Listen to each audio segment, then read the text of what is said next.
Hi, and welcome to the Pink Sheep Tales podcast. Pink Sheep Tales? What's this all about, I hear you ask? Well, the name is based on the old saying, black sheep of the family, and tales, T-A-L-E-S, is a play on words because we'll be hearing people's life stories. So through this podcast, I'm so excited to be able to share these remarkable stories from inspirational children and adults with you. These everyday people are building amazing businesses, excelling in their careers, exceptional in their industries, choosing unique career paths, and all in the name of living their best life. My goal is to encourage listeners to follow their passions and be inspired by our pink sheep who have and are doing just that. So let's do it. Let's open the gate and hear this week's Pink Sheep Tale.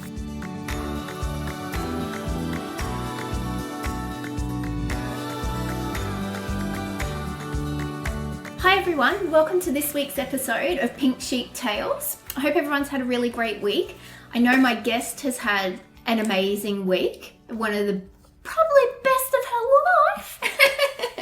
So today's guest is one of my really great friends, Caylie Jeffrey. So hi Caylie. Hi, how are you, Christine? I'm good, Caylie. I think we might start because it's really exciting. Okay. And so let's start with what happened this week. A couple of weeks ago, some people from a big history group that I'm involved in nominated me for an award, and it's the JohnOxley Library Community History Award, which basically awards people for innovative ways of recording the memories of Queenslanders. And the history project that I've been involved in has done exactly that, and I was given the 2019 award by the State Library on Wednesday night. I was so proud of you. I saw the video come up yesterday morning on Facebook and I was, Caylie, this is so awesome. Yeah, it was pretty cool. Yeah, because I remember, and the last time we met and we were talking about the book, and I remember that first couple of weeks when you were on you'd found all the money and the bank books, and you were like, I might frame it or something. Yeah, and you'd put it out. That was early days, yeah. Very early, and you'd put it out there, and you're like, Christine, I haven't been off the computer in like 2 weeks. And you were like, it was all consuming, and you were so excited that, what has happened from just this one little question you put out there, one little, I know. Social media is an incredible way of getting people involved in projects like this. And I had no idea when I put a picture up on Facebook of that money and documents that I found that it would spark so much interest in the community. So yeah, it was a mind-blowingly busy time for many people, but it was fun. Yeah. When I was listening to your speech yesterday, I was thinking back then, I was like, and it's like 2 years ago. Yeah, nearly. Yeah. So in one way, that just seems like a whirlwind, doesn't it? Mm-hmm. So you had your little post up on Facebook, then the book, and now this fantastic award. And in your speech yesterday, you said you're a sort of accidental historian. Yes, I think that's going to stick with me. Yeah. A few people really like that. And, you know, I'm one of many accidental historians who trip over something that has come from the past and decide to look into it a little bit further. And, you know, I was a bit nervous being in front of a lot of real historians. There were professors and archivists and state librarians and all sorts of people in that room. And here am I, you know, just some lady who found some stuff. But because of the work I did on social media, talking to so many people and interviewing and connecting with so many people, that turned me into an accidental historian. So, yeah. And probably a fresh take on how traditional historians have been recording history, maybe. Absolutely. And I think, you know, all of the amazing work that traditional historians do is often behind closed doors, and it's not in the public eye, and very rarely do the public get a chance to be involved in the research. So, you know, it would be as if I was doing my dissertation or something at university and then putting it out there to the community to help me with it. Yeah. It was just like that. And nobody really would do that. from people who helped you with Under the Lino, which is the book we were referring to. So were there people who were just really interested in following the process? Like they may not have been actively contributing, but they were just really interested. Oh, look how it's being done. Look at everyone getting involved. And yeah, there were. I mean, in the actual Facebook group Under the Lino, the people who are looking at the project, there's about 1,400 people. But of those 1,400, I'd say there were 200 active researchers. And the rest of them are really active supporters. So they are the ones who encourage us with positive sayings and statements and, giving us clues on where to go and what to do. But the real groundwork was only done by a couple of hundred people. That's so many though, isn't it? Yeah, wow. So many. I tell people to imagine the world's biggest detective agency and all of us working at the same time.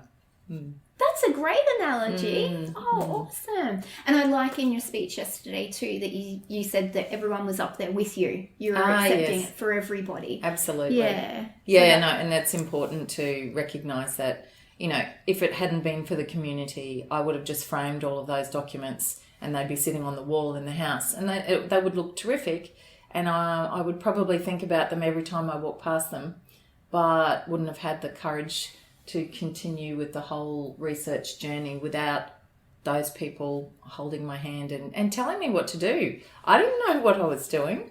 So really I was a bit of a puppet. They managed me. They called me the project manager of the Under the Lino project.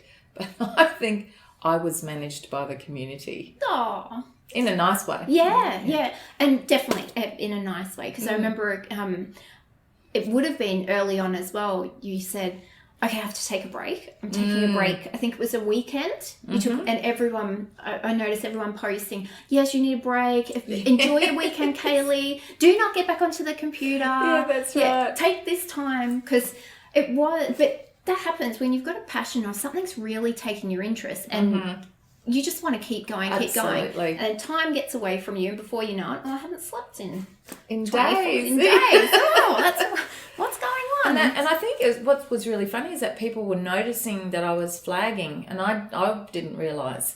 But, maybe my responses were a little bit shorter, not angry short, but just I wasn't being so flowy with the way I was talking or something. And I was getting these private messages from people saying they were worried about me. So it was kind of like a whole bunch of mother and father ducks helping me out, to make sure I didn't burn out. So, and they still do. Oh, how lovely. Oh, that'd feel really great. So for people who haven't heard of the book, would you like to just give a little summary and where they could find out more about the book and obtain the book? Oh, okay. So as part of the project, we decided to write a book about what we'd done and how we'd done it and what techniques we used to do all of our research and, of course, tell the story of the mystery and the history. And the mystery and the history, I know they match. So the community actually crowdfunded for me to write and then publish a book called Under the Lino, The Mystery, the History, the Community. And I took about 7 months to write this book, which is a big mixture of my conversation with a lot of other people's conversations and the research we discovered, the research we did and the answers we came up with, as well as weaving in my own personal family history in there too. So it's a very interesting, dynamic way of writing that I'd never tried before and that I've actually never seen before. So the book was published at the end of last year, 2018, and is available in most independent bookshops in Brisbane. But the main place to find it is online on the underlino.com.au website. So, and it gets posted to people easy peasy. Within a week, they'll have that book. So fabulous. And we'll put the link in the show notes and on Facebook when we post cool. Thank you. As I was saying just before we started the interview, I'm really interested to give everyone more of an insight into Caylie. So I know you as friends. We actually met, I'd say about 5 years ago, or no, it was longer than more. That because I needed you. David was sick, remember? He just had surgery and I needed help at home. Yes, and you were another client of mine was your friend, and she had referred you on. That's right. So then I came along and started helping you with the housekeeping. That's right. And you were one of my fave clients because I'd get here and you'd say, okay, I'm going to help you. I'm going to help you. We're going to do this together. So we'd both be doing housework together. So, and that was fun because usually, for many years I was working by myself. So I was like, oh, have a little partner. Awesome. And then we'd have little chats and everything. And I loved meeting the kids and David. So I'd say like maybe it's 6 years ago. Yeah, it was. And maybe it was because it was just me having little kids and struggling, and I'd gone back to work. Yeah, it was 5 or 6 years ago because I'd gone back to work and I wasn't able to keep on top of the housework at the same time as managing jobs and families and all the rest of it. And when I really did need you was when David was sick about 10 years ago and didn't realise that I needed professional help around the house. But I never wanted to sit there and do nothing while I had someone cleaning my house. So if I was home and available, I was happy to help you. And it was fun.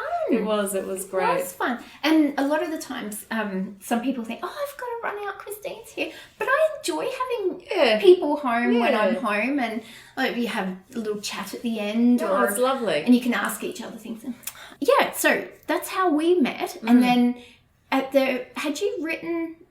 bedtime stories, I think I wrote that 5 years ago. Oh, well, no, 6 years ago. So it must have been in the middle of that process too. I was writing as well. I think it was, because I think I can remember you up in my office. Yes. Yeah. Sometimes I'm taking a call or I'm writing something. Yeah. And your office is also, I'm not sure if it still is, the craft room. The art and craft room.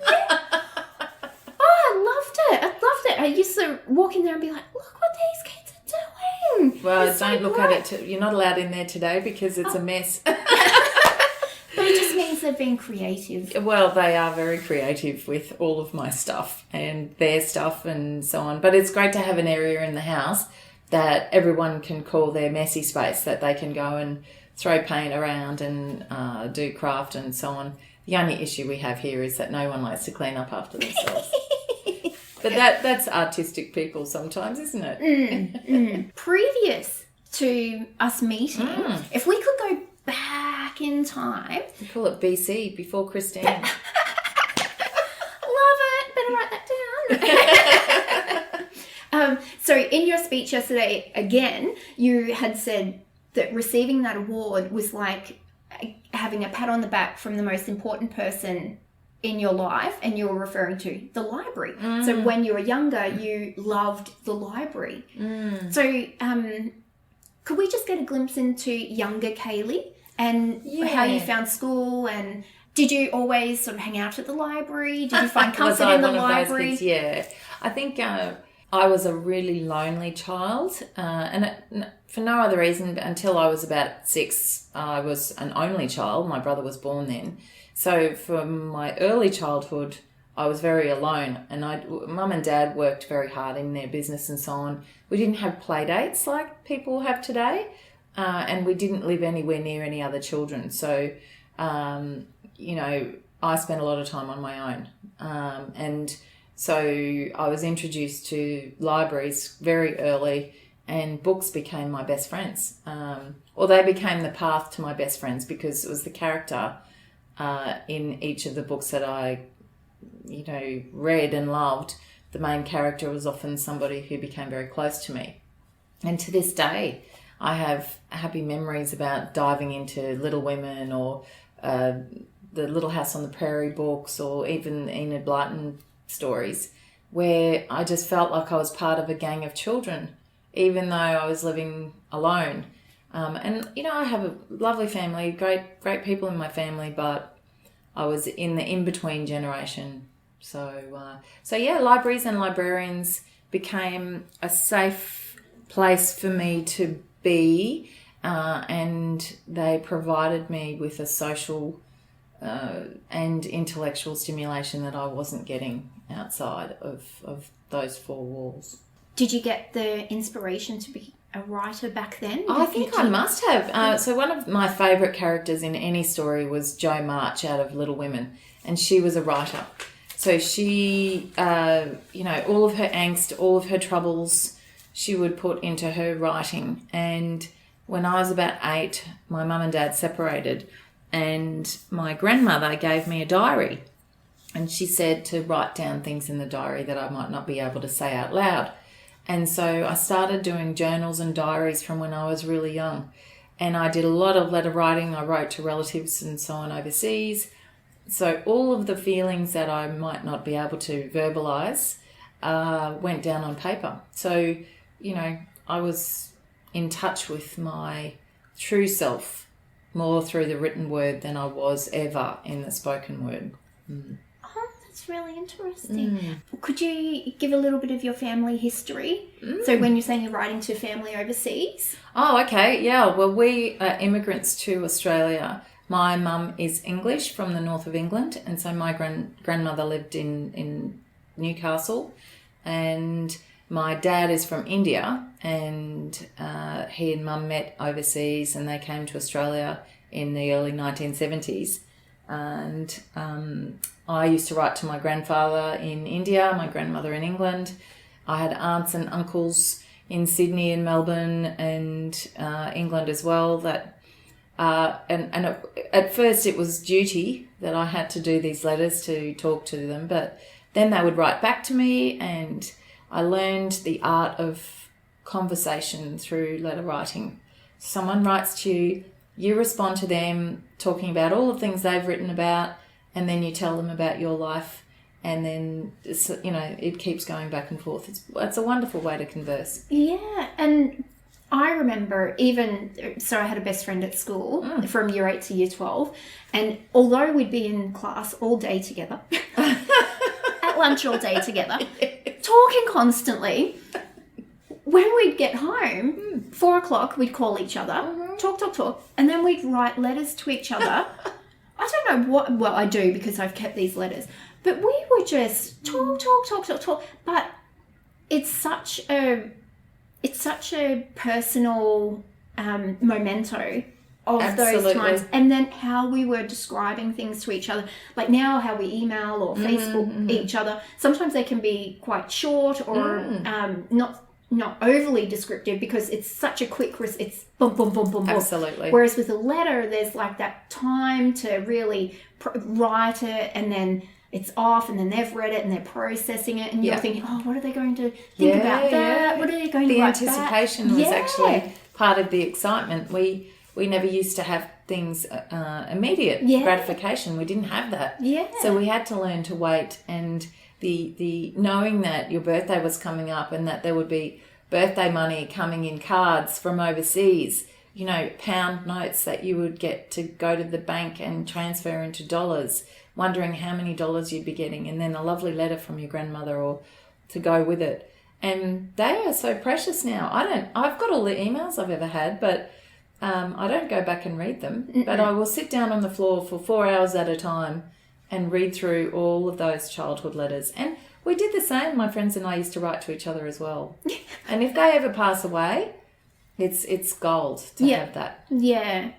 So I've got all mine in a little folder, and I come across it every now and again. I've got a chest that I had actually sanded and varnished. It was my grandfather's toolbox, and so I've made it like a chest of all my craft and memorabilia and things like that. I have one too. Oh, do you? I'll show you. It's weird. It's in that messy room though, so you can't look at the mess. Okay, I'll put my blinkers on and just focus on the chest. But yeah, and your different handwriting, so you can see times. Oh, it's rushing, or sometimes she'd write them at her mum's work after school, and then, time to go, and things. But yeah, there's just so much feeling in looking at handwriting. Absolutely. And, that's you can lovely. read a lot just looking at the style of the words. So you're right. No, it's really great. If we step forward into high school, where did you actually grow up?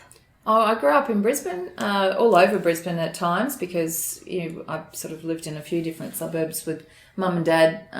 When they separated, we did a bit of moving about. But I grew up mainly in Hendra, on the northern suburbs of Brisbane, and I went to Ascot State School nearby. I was the poor kid in the rich school, which is never great, but what doesn't kill you makes you stronger. And then I went to high school at Brisbane State High on the other side of town. I got in there on a scholarship because I could play music, and I was quite smart in those days, writing and so on as well. So yeah, it was an interesting time, and going to a high school full of kids from all over Brisbane that were from every culture and every financial sort of status. The only equalizer that we had was that we were hard workers, and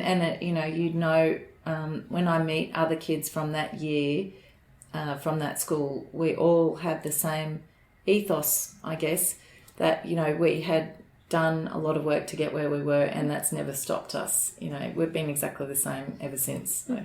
I remember when I was at school, Brisbane State High was actually a school to admire. That it was very diverse, and it really bordered that state private school line, and probably the only one really. Yeah, it's a good start in somebody's life. It's a good grounding space to learn a lot about what real life is going to throw at you. Yeah, because if you're stuck in a private school environment where you're all from the same social class perhaps, or whatever, even though I don't like to think we have those classes in Brisbane, but we probably do, you're not getting a true representation of our community. And State High was all of that. And the kids, the multicultural element from the local children, they're like a large Greek population, there was a large Vietnamese population.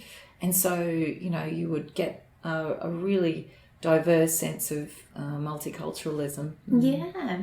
Oh, that's great. So then after high school? After high school, I went to uni for a little while, and then I decided to take a bit of a holiday from uni because I was sick of not having any money, and I just wanted to make it on my own. And so my mum suggested I do my nursing certificate, and the Royal Brisbane Hospital was about to close its doors to teaching nurses in the hospital system. And so I was one of the last nurses to be taught in hospital. Then I went to uni. So I did my nursing, I did a psychology degree, worked at Lifeline as a counsellor, and I stopped writing. Those were the years that I stopped writing because I was too busy living. Even your journals? Yeah, I did a little bit of journaling here and there, but not really. And I find that I only write in my journals when I'm unhappy, or when I'm ecstatically happy and I need to put these extreme emotions in a place where it's safe, and to just get them out of me, because otherwise I might explode or implode, depending on, And that's a really good counselling technique too. Yeah, really, yeah. And it is amazing how much just writing something down does... Purge. Oh, okay, I can carry on now. Yeah, you can carry on, or you can work out what's wrong. So I think a lot of the time, I teach journaling now. I teach other people how to use it as an emotional regulator. And I say to people that you get these words down on paper. You don't even realise why you're so full of angst or anger or anxiety or sadness. And then you just keep writing. And then it's like a big funnel. You start with a whole bunch of emotions and feelings and thoughts. And if you write for 3 pages, by the time you get to the end of the 3rd page, you're writing about the same thing, and that you actually work out that that's your issue. So it might start out being, I was late for work today and the traffic was terrible and I feel really unhappy and blah, blah, blah. But by the time you write through all of that, you come down to the fact that, well, actually I was late for work because I had a late night last night because I'm worried about such and such, or the kids are sick or something. and then you actually find out what's really wrong and you can do something about that thing. Oh, yeah. So that's the point. So where do you do those workshops? So I now work as a mentor and a consultant for the Queensland Writer Centre at the State Library in Brisbane. A couple of times a year they run workshops. I'll do workshops in libraries throughout Brisbane on journaling or blogging or writing history, books and memoir writing and that sort of stuff, or self-publishing. There's a whole bunch of things that I can workshop. Does a different demographic come along for blogging to journaling? Do you know, probably not. Most of the people are women, some men, but most are women over the age of 50. It's the kind of time for women when their kids have left home and they always wanted to write but never had the time. They're usually very big readers and they know they've got a story within them. They might have had some troubles in their life that they need to explore and they would use the written word as a way to do that. They might want to do their family history. So it's usually people who've got a little bit of extra time on their hands. Or it might be children in the school holidays, that sort of thing, but mainly the older people.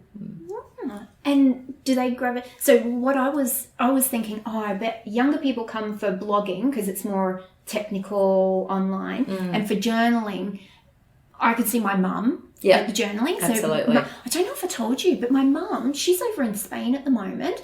She's been over there for 4. Just quick off topic. But I was like, oh, Mum should be writing all this down. Should be loving it. So she's doing the Camino walk. Oh, wonderful. She's been over there for 4 weeks. She'll be over there for another 2 months.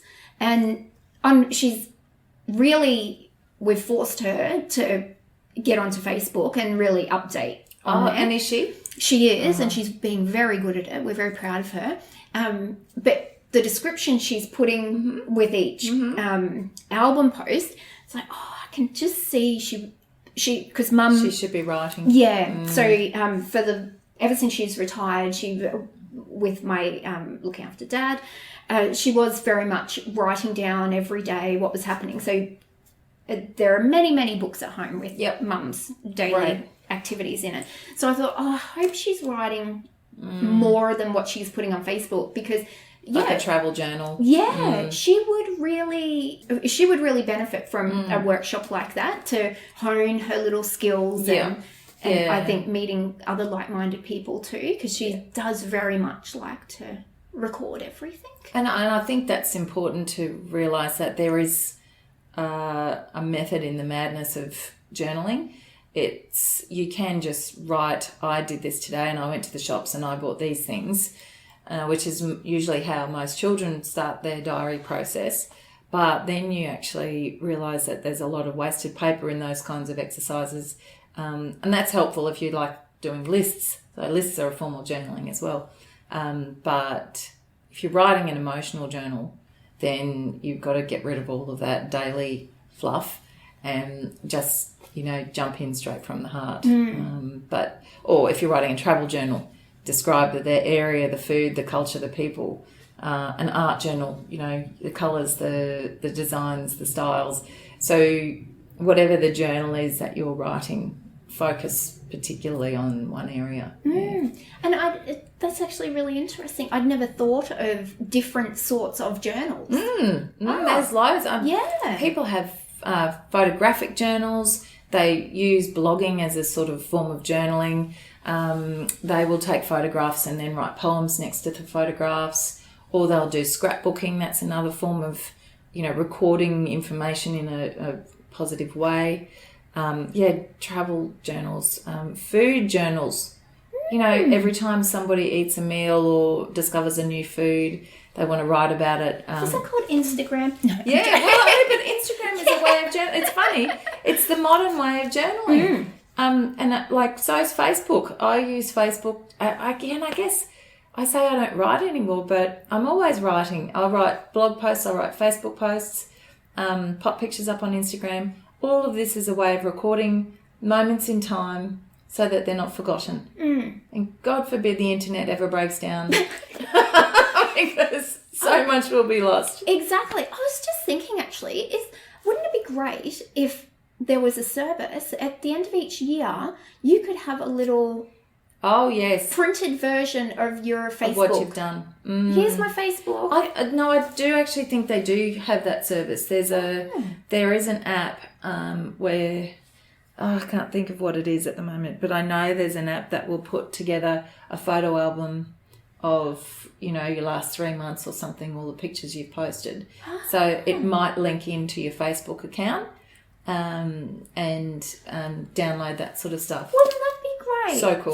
So cool. If you want that, because we don't sort of get photographs printed out anymore, but every now and again I'll make an album of a trip that we've done or something so that we can leave it on the coffee tables and remind ourselves how much fun we used to have.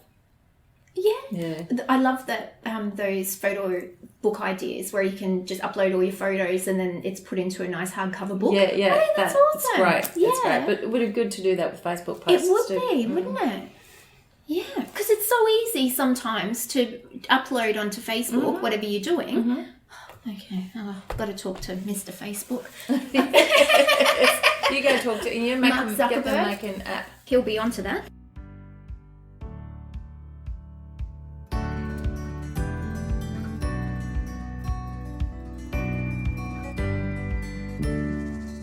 Thank you for listening, and I hope you really enjoyed this week's tale. Let me now invite you to pop over to our Facebook group called Pink Sheep Tales Podcast, and there you can stay up to date with all the exciting news from our pink sheep.